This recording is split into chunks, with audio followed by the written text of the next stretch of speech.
My name is Stuart King. I have been living in this neighborhood since 1959. My dad built this house in this neighborhood. We usually call it Washington Rogers neighborhood, Holy Cross Heights, because there was a hospital down the street called Holy Cross Hospital. It's no longer there. I was born at the hospital. Most people, and also born in Brackenridge. So I have two older brothers, a sister. We're all going to school was mandatory. We had to go to school. We had to get educated. That was mandatory. So I saw my older sibling. I'm the youngest out of four. So we really didn't have a choice. But after growing up and seeing everybody else going off to school, it was just automatic that I did so also. So my parents were educators. They were at Houston University, or college back then, now it's university. So when we moved here, it wasn't that many homes here. Yeah, so people started coming. This used to be a cow pasture. My dad told me. MLK, which was originally 19th Street, was a dirt road. When we moved over here, it was a dirt road. Further down, going west, they would call it East End. So you have this neighborhood, then you have McKinley Heights, then it goes further east, different neighborhoods. So that's what? The sound. For like a second? Or? Yeah. When he was talking. Like how bad? Pretty bad. Sounded like. I think you really do give youngest child vibes. A what? You're very youthful, like you're youthful. To, like, the I don't know. You just give like a youthfulness to you, so I can see how Thank you're you. a young child. Yeah. The youngest. Oh yeah. See, the Kirks grew up across the street, which I'm sure she told you. Honeycurk? Yeah. I'm sure she told you. So it was, close-knit neighborhood. We all loved each other, took care of each other. You know, every neighborhood has a mother of the neighborhood. Everybody has one. Some neighborhoods have two or three. We had two mother's neighborhood. You know, they would correct each other. As a matter of fact, I'm not gonna call any names, but to this day, if I leave my trash can out too long, a neighbor will call me and tell me, put your trash can up. They will call me, you need your grass cut. So it's, and I laugh about it today, which is good. But other than that, it's a great neighborhood. During segregation, great neighborhood, mostly professionals, school teachers mainly in this neighborhood. So what other questions? Yeah. Well, you touched base on a few topics we'd like to talk about, but did you have any? Like, I want to hear more about your childhood and what was like traditions, and you kind of went in a little bit about playing with people that you now live are neighbors with as you got older. So what was that like? Okay, like it's not like today where you don't have kids in this neighborhood anymore. You don't have any kids. There were kids in the neighborhood. We'd go from one house to the other. We'd eat at this house. We'd show up at dinner time playing up, but we had to be back before it got dark. That was one of the,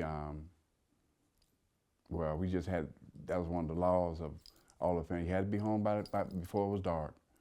And that's in elementary school. As all kids, we play baseball on the street, football. We'd go across the 19th Street, which is MLK, to the other neighborhoods. We'd go north to Manor Road, and Blackland ends at Chestnut. That's where Blackland ends. And Washington Rogers goes from here all the way to Alexander, which is right before you get to the railroad tracks. So this was a predominantly black neighborhood, but now things have changed. I've learned that the biggest room in the world is room for change. So the change doesn't bother me. It used to, but I had to accept it and embrace it, else I'd be miserable. But the neighborhood was great to grow up in, especially with neighbors that everybody knew everybody. They would teach at elementary school, so the neighbors would be teaching at a school that I would go to. We got bused, of course.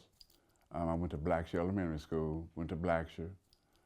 From there, went to University Junior High, which had a campus on UT. From there, they closed that, they built Martin.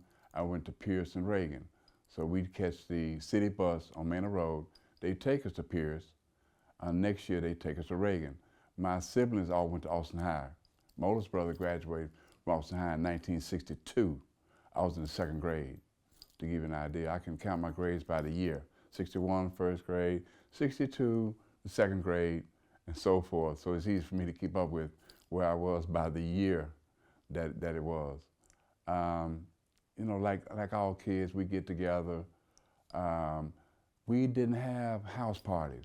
We'd have to go to another neighborhood for a house party. Our parents didn't have like the whole neighborhood over at their house.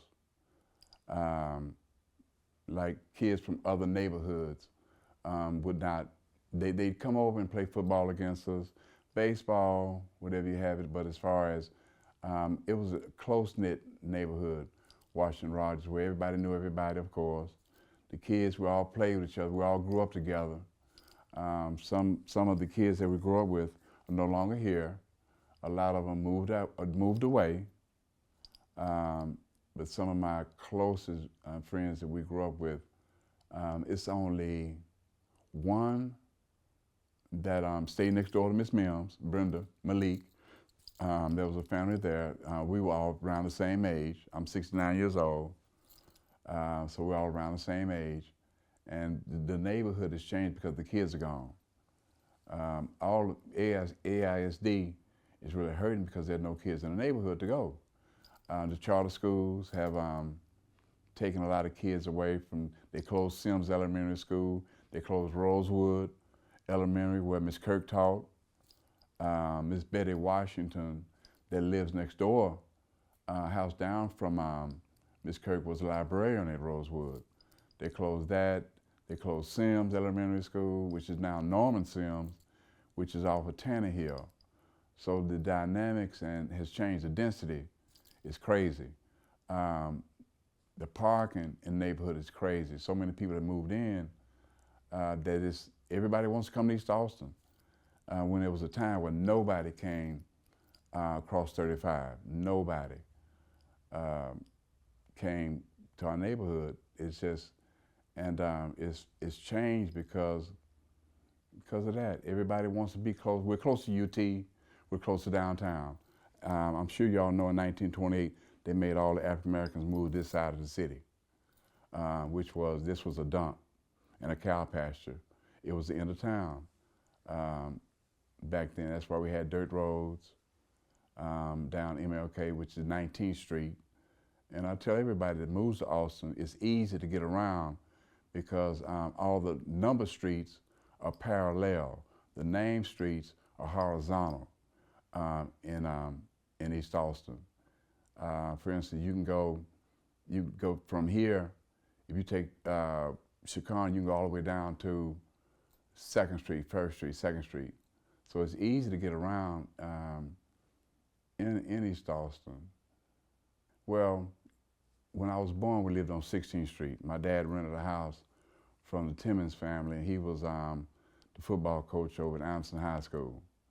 And then in 1959, because I was born in '54, so we moved over here. So being in the 1st grade, we moved over here. We used to come visit while they were building the house. The house was the contractor was Arthur Parks. We did a lot of contracting, of course, during segregation. We had our own contractors, bricklayers, carpenters that were involved in building this house and the other houses in the neighborhood.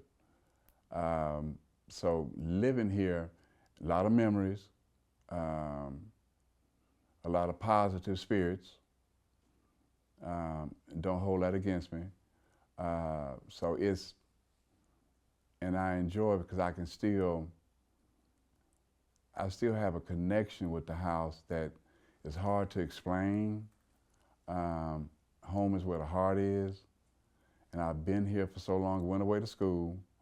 The times I did go away to school, um, lived in Nashville, South Boston, Virginia, which I love, and Atlanta. I'm mostly an East Coast person instead of a West Coast person. I love the Southern hospitality. That's one of the things that I can always tell when somebody's not from here.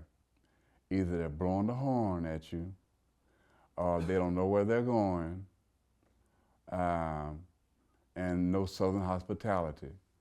Because some people from other states are kind of standoffish.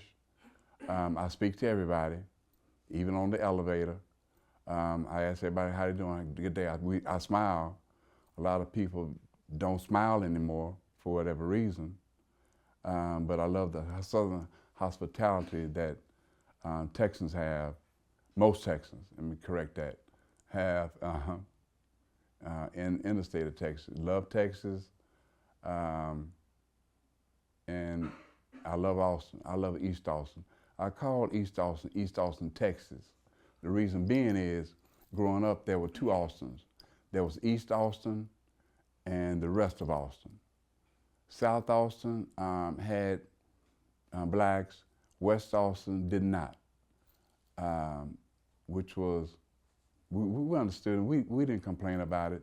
I remember when there was no 35. So when we'd come back into town, Congress was, I think, 88, 80 before 35 to get through. All these little small towns, whenever you went into them, you'd go through the downtown area, past City Hall, past the courthouse. At one time, Austin was like that. And then they built 35. Now they're talking about widening 35, which is that mobility project that I'm not excited about, but it's nothing that really I can do about it. The mobility project. They're tearing down the Irwin Center. They built the new Moody Center. It's just progress. And the build, they're gonna run out of property sooner or later. They're gonna have to. The real estate market will hit a peak because there's no more space. You see them knocking down a building, knocking down a house, putting two houses on a lot. Like next door used to be one house. That was the Wright family. And then when they sold the house, the people that bought it knocked it down and built two houses on that lot. Down the street, Miss James's house, which is across from Miss Marshall, they bought that house and built a house in the backyard. But now I don't think, because of the historical district that now they say this is a historical neighborhood, I don't think they can do that anymore because of the code enforcement and the zoning. I don't think they can do that anymore. And then, you know, that I get kind of disappointed with City Hall and what all it takes now to get something done in your yard, neighborhood. We have a funeral home on East 12th Street, King Till's Mortuary. That's where I currently work. My grandmother started. We've been in business since 1901, so I've been a part of the family business since I can remember. Went away to mortuary school, got a license. So I'm deeply rooted in this neighborhood just by the fact that we have a funeral home. So we know the families that built East Austin. We know the families that came to East Austin from the surrounding counties. So it's just a neighborhood that I love and hold dear. There's nothing, you know, nothing that I don't like about East Austin, because I grew up here. So it's part of me. The community is part of me. The people that are still here are a part of me as well. And then I know you had mentioned some, you know, the downsides of the infrastructure here in Austin, like in the locations. But what are some locations that you think really highlight the area in Rogers, Washington, and that hold good memories and that we're there for good? Like we have stories about people going on the hill and playing as kids, or if they went down the street to church and they would sneak out during church to go get snacks. Like, what kind of locations did you have good memories with? Okay, well, the church that I grew up in is West United Methodist Church, which is on St. Bernard. But David Chapel, which is there, we used to walk up to Vacation Bible School in '63. I have a little certificate saying that we went. We used to walk up there as a group of us kids to Vacation Bible School, which we really enjoyed. We played Little League Baseball at Mapson Field, which is on 12th Street where you have Downs Field. We'd walk there and play. We'd even go to Patterson Park, which is going north. It's across from Mueller. We'd go to Patterson Park. We would call that, we'd ride our bicycles, okay, all through the other side of Manor Road. We call that the white part, okay, because you had black land, and on the other side of Manor Road was the white part. So that's what we'd call it. We'd ride our bikes all down Cherrywood and all those streets, Breeze, Lafayette, all the way down to the Strip Center where they had stores. Now you have Fiesta there. But growing up, you had Kitty City, which was a kid store. You'd have a couple of cafeterias there. We'd ride our bikes all over, going north. 35, where there was also growing up, what really blows my mind is we take our bicycles to the fire department. They had a fire station, which they call East End, which is where the baseball stadium is now, and we could get a license plate for our bicycles. We don't see that anymore.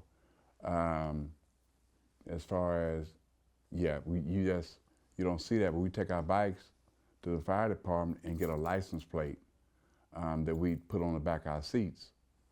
That's something unique about the time growing up here. That also with the Harlem Theater, which you mentioned earlier. If we didn't go to church, we couldn't go on Sundays. We had to go to church, and then we could go to the Harlem Theater, and that's basically all we had. My dad used to talk about going to the Ritz Theater, which is on 6th Street. Then the State and the Paramount Theaters, we had to sit upstairs in the balcony. We couldn't sit down where the regular people sat. I say regular, well, where the white people sat. We'd have to sit in the balcony.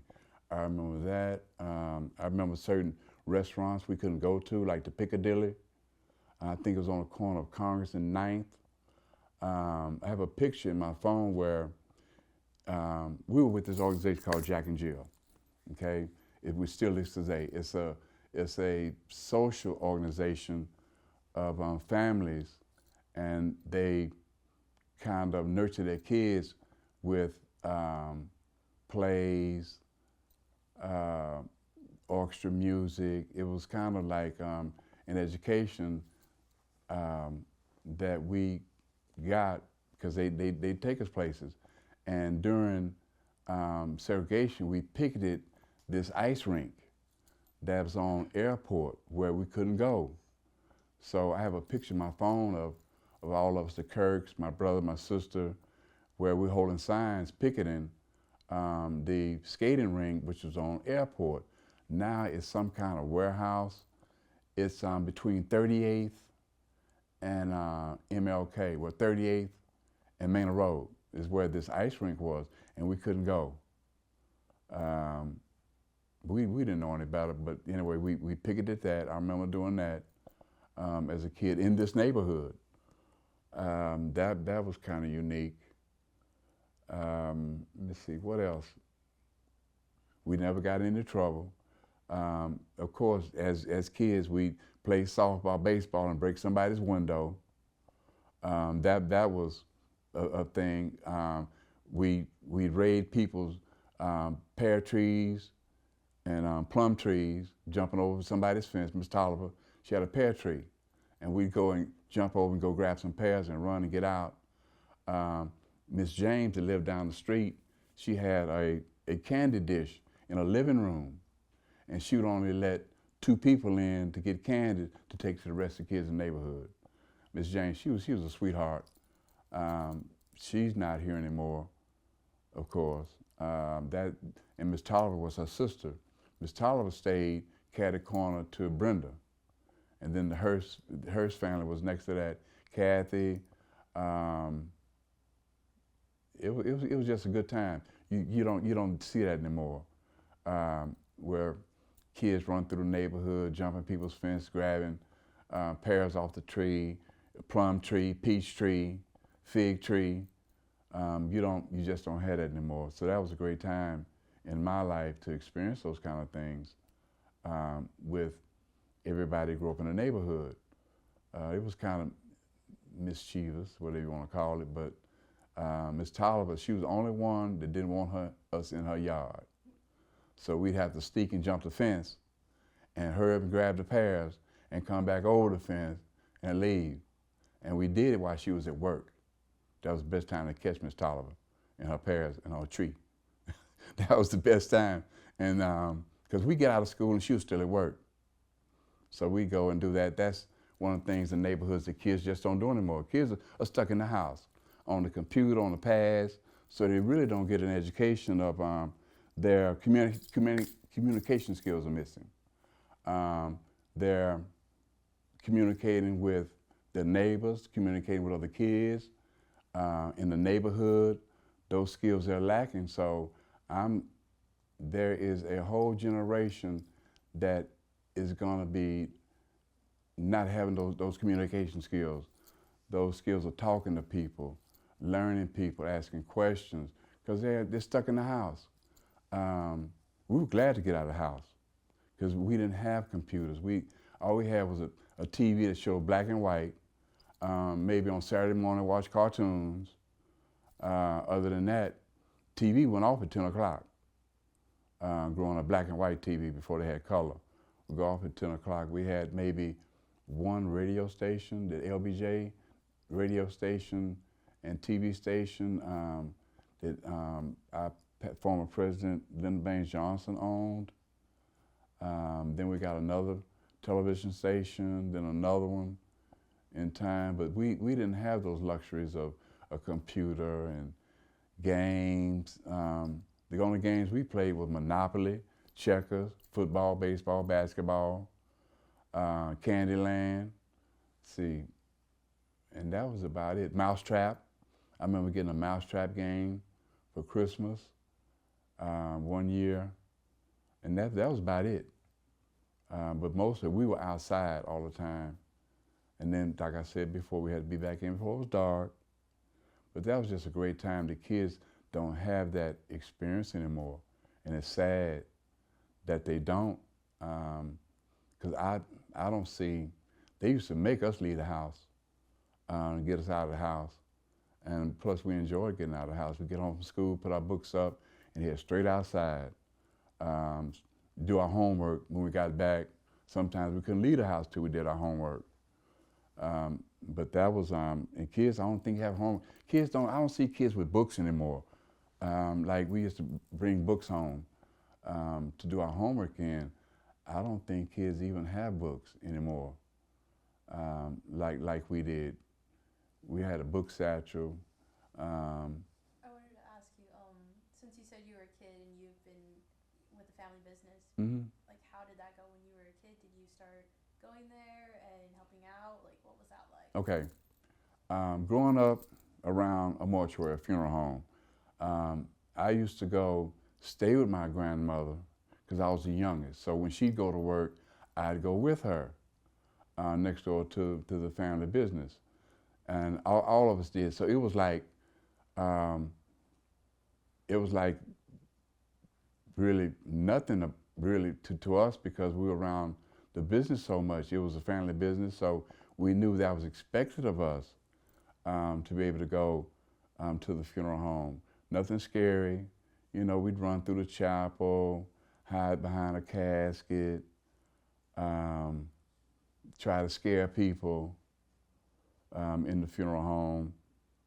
And back then they had an ambulance service. When I was at work today, I printed out the history of Tears and King Funeral Home. Then it became King Tears Mortuary.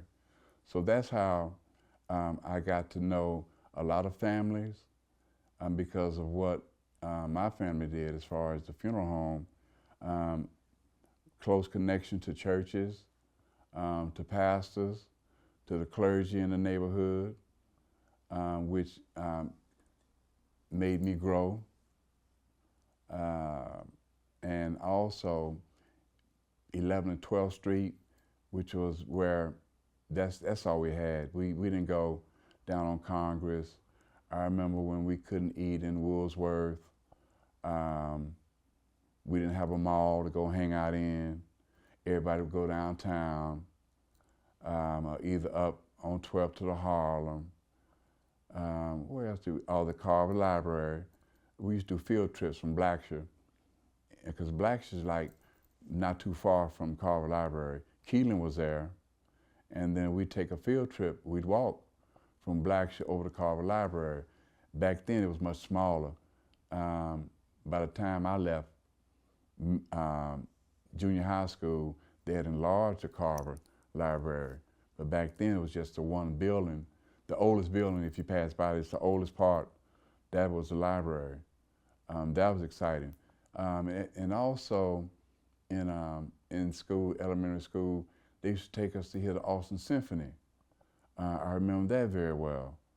That was a field trip where they would take a bus, all the little black kids would go to hear the symphony. That was a lot of fun. We do field trips, Buttercup's Bakery, the ice cream place, Superior Dairies. Superior Dairies was an ice cream place that's on, back then it was First Street, now it's C. Chavez. And what's amazing to me is they would deliver the milk to your house. My dad used to have this big glass container of milk that Superior Dairies would deliver to the house. That was a trip. Also, we had these little neighborhood stores that we don't have anymore. Thomas Store, which is on 14th, used to be on 14th and Chestnut. All of the neighborhoods had a little neighborhood store. It wasn't a grocery, but it was a store that we could go and get 2 for a penny cookies. You know, they had milk, but other than that, we had to go to H-E-B. Because I remember when H-E-B didn't sell beer. H-E-B has been around since I was a toddler. Because I used to go on H-E-B, the one on San Jacinto, which is the closest one to us, and walk around holding on to my mother's dress. I remember that. I remember Safeway. Safeway was another grocery. Piggly Wiggly was another one that we could go to as during segregation. But a lot of places we just couldn't go, but it was okay. We didn't think nothing of it. You know, we didn't think anything was wrong. Like my grandson, he has no comprehension why I went to all black school. Jamie's 15, and when he was maybe going to Pease Elementary School, I said, you know, I went to all black elementary school. He could not fathom that, you know, because that did not happen to him. And he asked me why, you know, and that's when the conversation started, that I didn't start going to an integrated school until 1967, 7th grade. And that was by choice. It wasn't mandatory at that point. It became mandatory, I think, in 71 when they closed down Anderson, the original Anderson High School. I think that's when the busing, when they started busing kids out of the neighborhood. And I'm gonna say this with all sincerity, is that they weren't gonna close Anderson High School, but the white parents were not gonna bus their kids to Anderson High School across from the projects. That just wasn't gonna happen. And that's why Anderson, I feel, this is just me talking, that's why I feel they closed the original Anderson High School, because they could not integrate it, because the parents from West Austin were not gonna send their kids there. You know, that was just, that wasn't gonna happen, especially a school across from the projects. I think it's Booker T projects. That wasn't gonna happen. So that's one of the, this is just me talking, this is what I could see from where I was at that time, because I was at Reagan High School when they closed it, and we just couldn't see parents busing their kids over to a black neighborhood. So I think that's the reason why it is Austin School District. It wasn't Austin Independent School District. The schools I went to was Austin School District. Then I can't think of what year it became Independent School District. But growing up, going to school, it was Austin School District. Now, of course, it's Austin Independent School District. So that's another thing I noticed about growing up in East Austin was that we had Doris Miller Auditorium. I learned how to swim at Givens Park, the pool. Now the pool's been closed for several years now. Nobody knows why. They're supposed to be doing an upgrade on the pool. We swam down at Rosewood Pool, which is open. But for some reason, Givens hadn't been open for some years now. That neighborhood has changed. But that's where I learned how to swim.